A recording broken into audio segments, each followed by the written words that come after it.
How to bypass Samsung A23 FRP without PC. Step 1.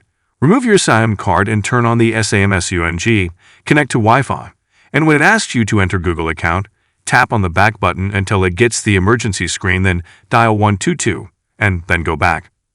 Step 2. Now go to the screen where the phone asks about Google account. Step 3. Here you should insert a SIM card with a PIN code. Step 4. Now wait until you see a screen with the ask to enter PIN code. Step 5. Next, try to remove the SIM card and then press the power button at the same time to see the information on the SIM card removed, but on the lock screen not unlock. Step 6. If the device goes black screen, tap on the screen to wake it up. Step 7. Tap on the OK button to close the information about the SIM card removal. Step 8. On the lock screen, you will see a padlock. Tap on it to open a new menu. Step 9. Then press the notification settings option at the top of the screen. Step 8. Now with the SIM card again and swipe across the screen fast this time. Step 9. Enter the SIM card PIN. If the screen goes black, tap on it to wake it up. Step 10.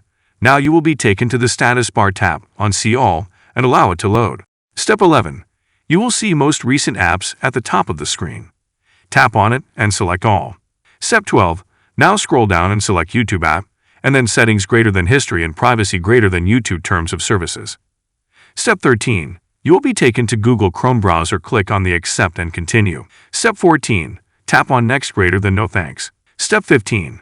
Now on the open browser, click on the link and enter www.wu.techalloud.com. Step 16. When the page opens, search for FRP Unlock and open FRP Unlock for all devices.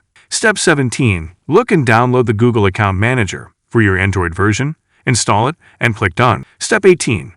Now go back and download the Account Login Manager and install and open it. Step 19. Here will show you the option to enter Google account. Click on the menu, 3 dots at the top right hand of the screen, and select Browse Sign In. Now enter your own Google account and tap Sign In.